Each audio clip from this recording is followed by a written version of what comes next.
अस्सलाम वालेकुम टीम टेनक की तरफ से। दोस्तों, ये इस कोर्स का सेकंड लेक्चर है। आप सबको पहले मैं इन्फॉर्म कर दूं कि क्रिप्टो, स्टॉक्स, फॉरेक्स, इन तीनों को हम बहुत डिटेल में स्टडी करेंगे, मगर उससे पहले हमें टेक्निकल एनालिसिस सीखना होगा। इसलिए क्योंकि टेक्निकल एनालिसिस स्टडी होती है प्राइस पैटर्न्स की। तीनों फाइनेंशियल मार्केट्स हैं, तो तीनों में प्राइस पैटर्न्स होते हैं। तो अगर हम टेक्निकल एनालिसिस पहले स्टडी कर लेंगे तो उनके बाद हम बेहतर बाकी डिटेल्स में जा सकते हैं। दोस्तों, थ्रू आउट दिस लेक्चर आप पेन, पेपर, पेंसिल अपने पास रखें ताकि आप इंपॉर्टेंट पॉइंट्स को नोट डाउन कर सकें। और मैं फिर रिपीट कर रहा हूँ, आप जब भी इस कोर्स को कंप्लीट करेंगे तो आपने 2 महीने डेमो ट्रेडिंग प्रैक्टिस करनी है।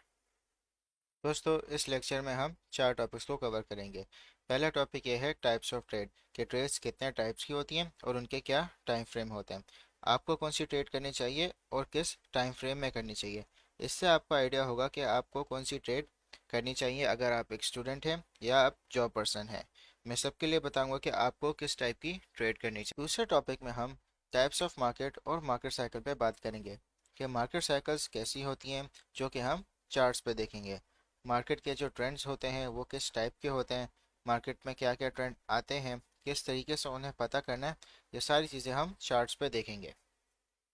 दोस्तों, थर्ड टॉपिक में हम डॉलर कॉस्ट एवरेजिंग पे बात करेंगे कि डॉलर कॉस्ट एवरेजिंग क्या होती है, किस तरह होती है और आपने इसको कब कब यूज़ करना है।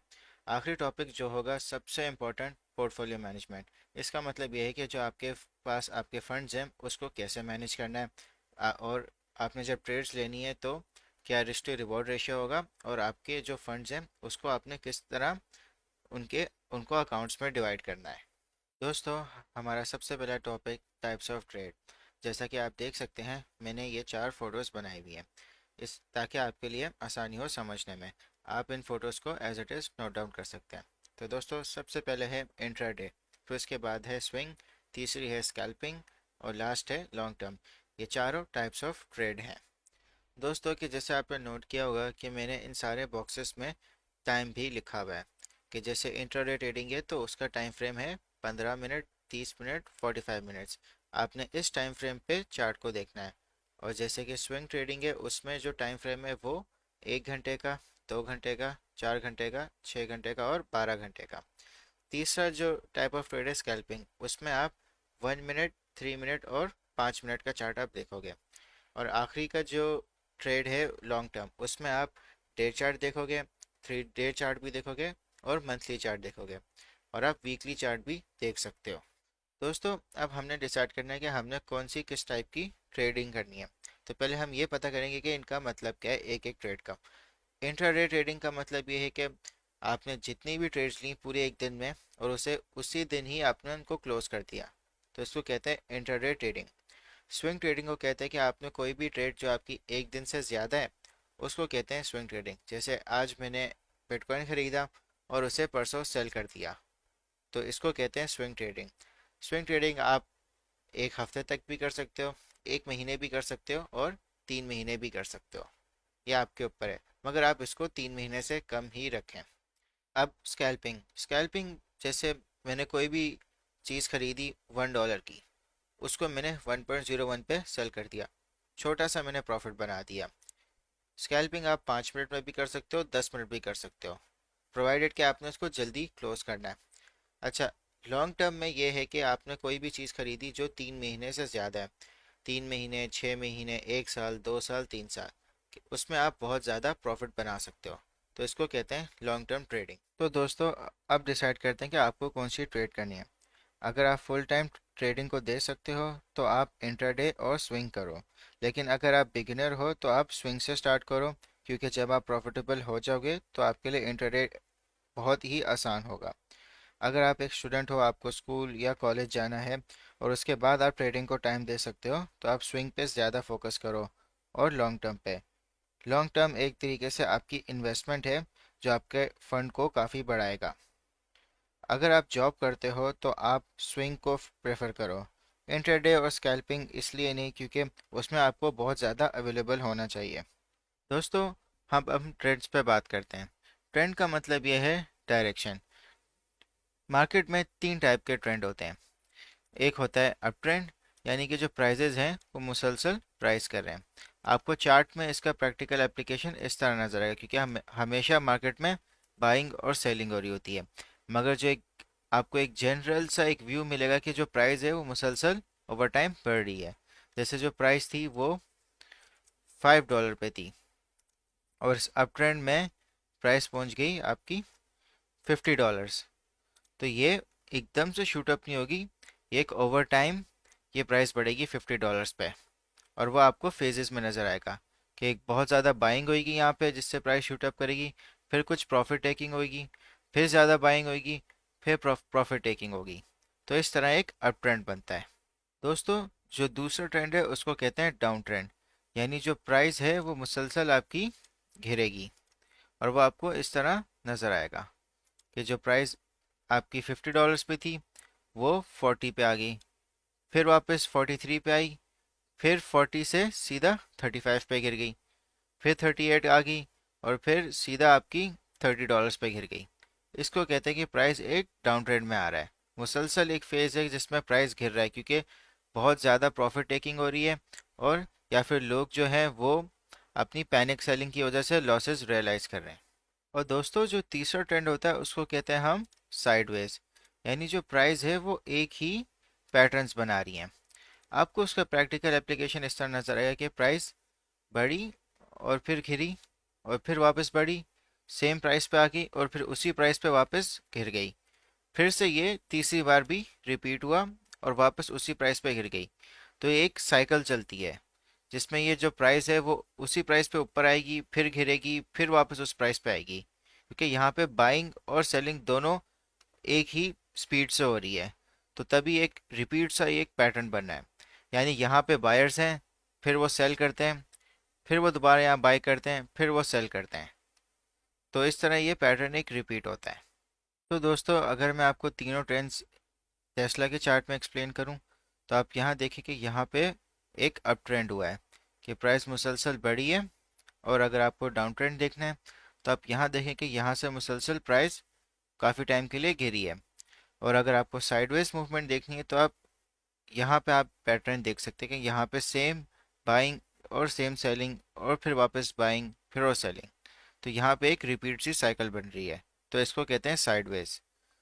यहाँ से आप एक अप ट्रेंड देख सकते हैं और यहाँ से आप एक डाउन ट्रेंड देख सकते हैं, और यहाँ पे आपको एक साइडवेज पैटर्न नज़र आएगा। जो ट्रेंड होता है वो तीनों एक साथ प्ले हो सकते हैं। जैसे कि अगर आप यहाँ देखें कि ये डाउन ट्रेंड में गया, फिर उसके बाद ये साइडवेज मूव हुआ, फिर ये वापस से डाउन ट्रेंड में आया, फिर यहाँ से इसने अप ट्रेंड बनाया, फिर वापस से इसने डाउन ट्रेंड बनाया, और फिर इसने एक मेजर अप ट्रेंड बनाया, फिर इसने डाउन ट्रेंड बनाया, और फिर ये साइडवेज हो गया, फिर से इसने अप ट्रेंड शुरू किया। तो ये तीनों रैंडमली एक साथ प्ले हो सकते हैं। अब हम बात करते हैं मार्केट साइकिल्स की। दो टाइप की मार्केट साइकिल्स होती हैं, बुल मार्केट या बेयर मार्केट। बुल मार्केट में जो प्राइजेज होती हैं वो काफ़ी लंबे अरसे तक ऊपर की तरफ जाती हैं, और बेयर मार्केट में जो प्राइजेज होती हैं वो काफ़ी अरसे तक नीचे की तरफ जाती हैं। फाइनेंशियल मार्केट्स में दो टाइप के प्लेयर होते हैं, बुल्स और बेयर्स। बुल्स वो प्लेयर्स होते हैं जो मार्केट को ऊपर लेके जाते हैं, बेयर्स वो प्लेयर्स होते हैं जो मार्केट को नीचे लेके जाते हैं। इनके पास सबसे ज़्यादा पैसा होता है। मैंने आपको फॉर्मूला बताया था लास्ट लेक्चर में, price is equals to market cap upon circulating supply. जिसके पास सबसे ज़्यादा मार्केट कैप होगा वो किसी भी टाइप की मूवमेंट मार्केट में कर सकता है, चाहे वो ऊपर लेके जाए या नीचे लेके जाए। तो जो बाकी जो लोग होते हैं वो इन सबको ऑब्जर्व कर रहे होते हैं कि जैसे अभी बिटकॉइन का यहाँ पे बुल रन शुरू हुआ था, तो इसमें टेस्ला ने भी इन्वेस्ट किया था। तो उसकी वजह से जो लोग बहुत सारे जिनको क्रिप्टो के बारे में बिल्कुल भी नहीं पता था उन्होंने भी इन्वेस्टमेंट शुरू कर दी थी, क्योंकि एक बहुत बड़ी कंपनी ने इन्वेस्टमेंट शुरू कर दी थी बिटकॉइन में। तो इससे एक सेंटिमेंट बना। इसी तरह बेयर मार्केट में भी एक सेंटिमेंट होता है कि जो मेजर प्लेयर्स होते हैं वो प्रॉफिट टेक कर लेते हैं, सेल कर देते हैं अपनी होल्डिंग्स।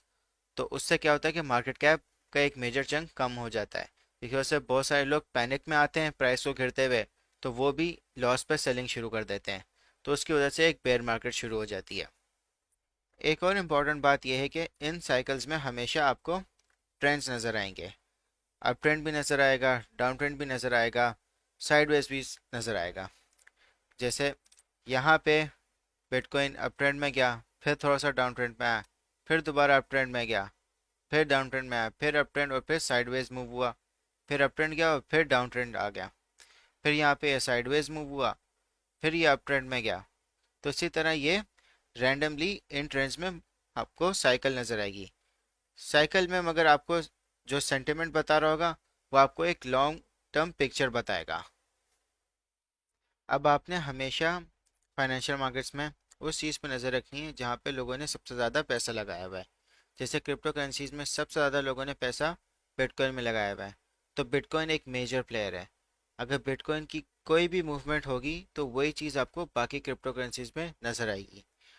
कुछ एक्सेप्शंस होती हैं, मगर ओवरऑल अगर कोई भी एक मेजर मूव बिटकॉइन करेगा वो आपको बाकी क्रिप्टो करेंसीज में रिफ्लेक्टेड नज़र आएगा। मैं आपको कंपेयर के थ्रू समझाता हूँ। जो आप ट्रेडिंग व्यू में प्लस फीचर है, अगर आप इस पर क्लिक करेंगे तो आप जो भी चार्ट आप देख रहे हैं उसको आप किसी दूसरे चार्ट के प्राइस से कंपेयर कर सकते हैं। जैसे लाइट कॉइन है, ये भी एक क्रिप्टो करेंसी है, तो मैं आपको बिटकॉइन और लाइट कॉइन की मूवमेंट को कंपैरिजन करवाता हूँ। जो ऑरेंज कलर है ये लाइट कॉइन का प्राइस है। आप सिर्फ देखें कि जब बिटकॉइन अप ट्रेंड में गया तो उसी तरह लाइट कॉइन भी अप ट्रेंड में गया, जहाँ बिटकॉइन डाउन ट्रेंड में गया तो उसी तरह लाइट कॉइन भी ड्रॉप हो गया। जब दोबारा बिटकॉइन ने अपना बुल मार्केट शुरू की तो इसी तरह लाइट कॉइन की भी प्राइस ऊपर गई। एक और एग्जांपल देख लेते हैं, जैसे इथेरियम है।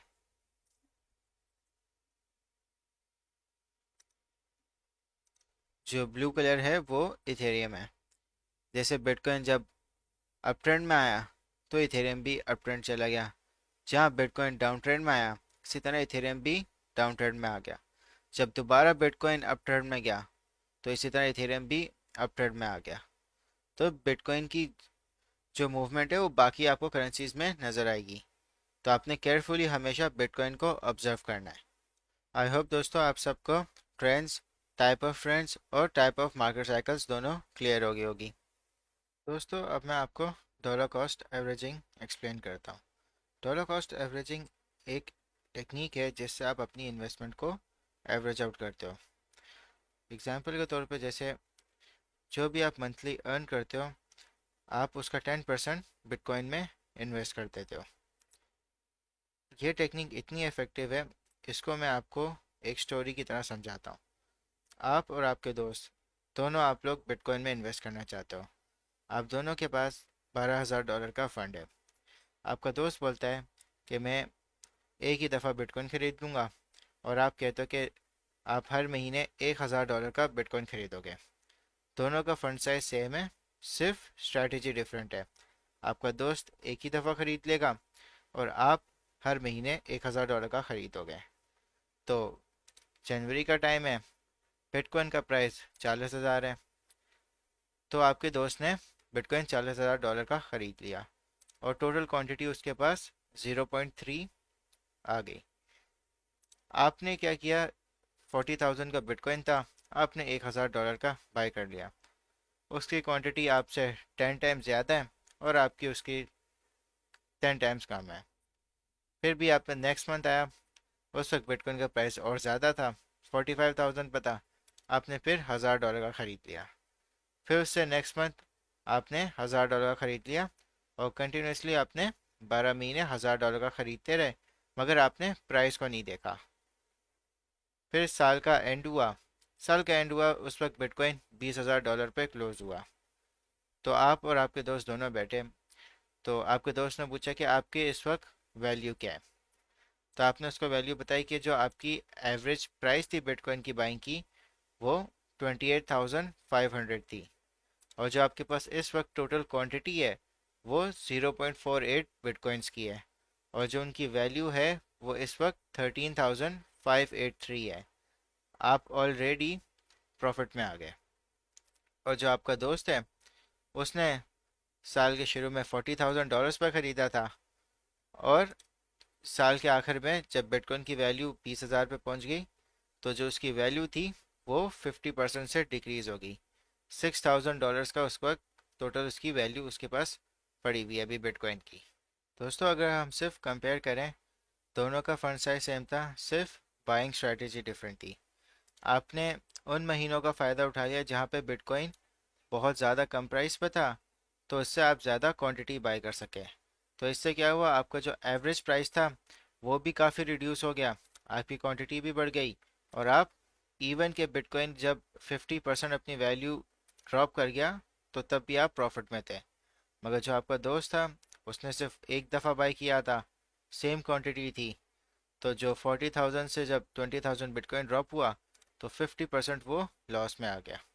अब सपोज नेक्स्ट ईयर बिटकॉइन की वैल्यू $55,000 पे आती है, तो आपका दोस्त आपको एडवाइस करता है कि आप वो भी प्रॉफिट में आ गए तो सेल कर लेते हैं, तो आप भी एग्री हो जाते हैं। तो आप दोनों अपने बिटकॉइन की होल्डिंग्स $55,000 पे सेल करते हैं। जो आपका दोस्त था उसने प्रॉफिट बना लिया 4,500 और 38% रिटर्न ओवरऑल अपने $12,000 के फंड पे। जो आपने प्रॉफिट बनाया वो आपने बनाया 14,213, यानी 118% आपने रिटर्न बना लिया। डॉलर कॉस्ट एवरेजिंग की वजह से आपकी क्वांटिटी भी ज़्यादा होगी और आपकी एवरेज परचेजिंग प्राइस भी। तो आपने कभी भी 100% बाइंग नहीं करनी, हमेशा इन पार्ट्स बाय करें, डॉलर कॉस्ट एवरेज करें, तो आप लॉन्ग टर्म हमेशा फ़ायदे में होंगे। दोस्तों, डॉलर कॉस्ट एवरेजिंग का भी एक तरीका है, आपने हमेशा मार्केट साइकिल को डिटरमाइन करना है। मार्केट साइकिल आपको सेंटिमेंट से पता चलेगा। जैसे यहाँ पे बिटकॉइन की बुल मार्केट थी, तो अगर मैं डॉलर कॉस्ट एवरेजिंग कर रहा होता तो मैं यहाँ पे बाय करता, फिर मैं यहाँ बाय करता, फिर मैं यहाँ बाय करता। इवन अगर आप यहाँ देखें तो यहाँ पे एक डाउन ट्रेंड आ गया है, तो मैं यहाँ पे बाय कर लेता, फिर मैं दोबारा बाय करता, फिर मैं दोबारा बाय करता। जहाँ तक मेरे फंड की कैपेसिटी है मैं अपनी बाइंग कंटिन्यू रखता। मगर दोस्तों, आपने हमेशा प्रिपेयर रहना है कि हमेशा हर मार्केट साइकिल का एक टॉप होता है। बुल मार्केट का टॉप होता है, बेयर मार्केट का बॉटम होता है। तो आपने हमेशा प्रिपेयर रहना है कि कभी ना कभी वो टॉप रीच होगा। जब बुल मार्केट अपने टॉप पे पहुंचती है तो वो क्रैश हो जाती है, क्योंकि मैक्सिमम जिन लोगों ने बाइंग की होती है वो प्रॉफिट टेक करते हैं। तो जब क्रैश होती है तो बहुत सारे पैनिक सेलर्स होते हैं, वो लॉस में सेल करते हैं। तो आपने हमेशा एक साइकोलॉजिकल लेवल रखना है कि आपने वहाँ पे सेल करनी है। और जब भी आपका अगर 200% रिटर्न बन जाए तो आप हमेशा 50% अपनी होल्डिंग्स को सेल करें, ताकि जो आपका कैपिटल है वो आपके पास आ जाए। तो अगर मैं सेल करता तो मैं यहाँ पे सेल कर देता, मगर फिर भी अगर मुझे यहाँ पे भी मौका मिलता सेल करने का तो मैं यहाँ पे भी सेल कर लेता, क्योंकि मैं ऑलरेडी यहाँ पे ऑलरेडी इतना प्रॉफिट में हूँ। तो इवन अगर जो मैंने यहाँ पे भी बाइंग की है वो भी मैं उसको कंपनसेट कर लेता इन सब के प्रॉफिट से। तो आपने हमेशा तैयार रहना है कि आपने कभी ना कभी सेल करना है, और आपने मार्केट सेंटिमेंट को बहुत ध्यान से इवेल्युएट करना है। और अगर आप बेयर मार्केट में होते हैं, बेयर मार्केट हमेशा बेस्ट टाइम होती है डॉलर कॉस्ट एवरेजिंग के लिए, क्योंकि आप हमेशा लोएस्ट प्राइस से आप ज़्यादा क्वांटिटी बाय कर सकते हैं। मगर हमेशा आपने, फिर से दोबारा मैं कह रहा हूँ, सेंटिमेंट को देखना है। बहुत ऐसा भी होता है कि बुल मार्केट से ज़्यादा देर बेयर मार्केट भी रहती है। तो आपने अपना रिस्क को मैनेज करना है कि आपको जो आप पैसा लगा रहे हो उसको आपको इमीडिएटली ज़रूरत नहीं है। डॉलर कॉस्ट एवरेजिंग का रूल ही यही है कि आप लॉन्ग टर्म होल्ड करो, ताकि आप उसको मैक्सिमम सेल कर सको हाई प्रॉफिट पे। तो अगर आप बेयर मार्केट में डॉलर कॉस्ट एवरेजिंग करते हैं तो आप हमेशा पहले बुल मार्केट का साइकिल ओवर होने को आप कंफर्मेशन देखोगे, वो आपको सेंटिमेंट से पता चल जाएगा। आगे जब हम टेक्निकल एनालिसिस कोर्स में पढ़ेंगे तो हम आपको इंडिकेशंस बताएंगे कि जहाँ पे बुल मार्केट ख़त्म हो गई है। तो अगर आप बेयर मार्केट में डॉलर कॉस्ट एवरेजिंग करते हैं तो आप थोड़ा थोड़ा इन पार्ट्स में बाय करते हैं। यहाँ पे कुछ बाय कर लेते हैं, फिर यहाँ कुछ बाय कर लेते हैं, फिर कुछ यहाँ बाय कर लेते हैं। तो आप एक सीक्वेंस रखते हैं। अब हमारा जो लास्ट टॉपिक है वो है पोर्टफोलियो मैनेजमेंट। पोर्टफोलियो मैनेजमेंट को मैं नेक्स्ट पार्ट में कवर करूँगा। ये सेम लेक्चर है, इसका पार्ट 2 होगा। ये जो पोर्टफोलियो मैनेजमेंट है वो बहुत ही इम्पोर्टेंट कॉन्सेप्ट है। ये पूरा आपका ट्रेडिंग करियर डिटरमाइन करता है। जितना बेहतर आपका पोर्टफोलियो मैनेजमेंट होगा उतने आप मार्केट में सक्सेसफुल होगे। जितना अगर आपका वीक होगा उतना जल्दी आप मार्केट से एग्जिट हो जाओगे। आप याद रखें, मार्केट 24/7 है, मगर जो आपका पोर्टफोलियो है वो आपकी रिस्पॉन्सिबिलिटी है। तो इसलिए इस लेक्चर का पार्ट 2 पोर्टफोलियो मैनेजमेंट पे होगा, जो आप सेपरेटली देखेंगे। हमने इस लेक्चर में types of trades, types of markets और डॉलर कॉस्ट एवरेजिंग को कवर किया है। अब मैं आपको क्विज दूंगा, उसके आंसर्स आपने कमेंट सेक्शन में देने हैं और मैं आपके आंसर्स चेक करके आपको फीडबैक दूंगा। Best of luck. क्विज में आप सब ने सबसे पहले क्वेश्चन 1 आंसर करना है कि क्या टाइम फ्रेम्स है इंट्राडे ट्रेडिंग के, स्कैल्पिंग के, स्विंग के और लॉन्ग टर्म के। आपने इन सब के टाइम फ्रेम्स बताने। क्वेश्चन 2 में आपने बताने के ट्रेंड क्या है इस प्राइस सीक्वेंस पे।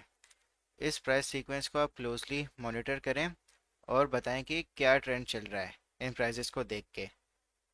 फिर आपने क्वेश्चन 3 में बताना है कि बुल्स क्या होते हैं और क्वेश्चन 4 में आपने बताना है कि बेयर्स क्या होते हैं। क्वेश्चन 5 सबसे इंपॉर्टेंट है, इसको आपने लाजमी अटेम्प्ट करना है। आपने घबराना नहीं है, बहुत इजी सवाल है। ठीक है, अगर आपको मुश्किल लगे आप इस लेक्चर को दोबारा रिपीट कर लें डॉलर कॉस्ट एवरेजिंग का। आपके पास $36,000 हैं इन्वेस्टिंग के लिए। आप $12,000 इन तीनों में आपने इन्वेस्ट करना है।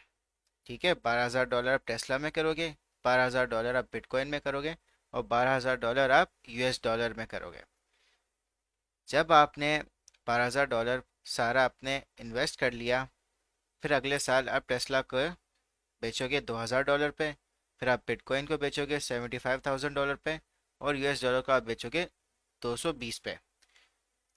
ये सारे मंथ्स हैं, ये इन सब के प्राइजेज हैं। ठीक है, आपने अपनी एवरेज बाइंग, टोटल क्वांटिटी और प्रॉफिट कैलकुलेट करना है, जैसे मैंने डॉलर कॉस्ट एवरेजिंग के आपको एक्सप्लेन की थी। और याद रखना, आप $1,000 हर महीने इनमें इन्वेस्ट कर रहे हो। यानी जनवरी में आपने 1,000 इन्वेस्ट किया, फेब में आपने 1,000 इन्वेस्ट किया और सो ऑन आपने 12 महीने 1,000 इन्वेस्ट किया। ठीक है, फिर उसके बाद आपने अपनी एवरेज बाइंग कैलकुलेट करनी है, आपका टोटल क्वांटिटी कैलकुलेट करनी है और प्रॉफिट।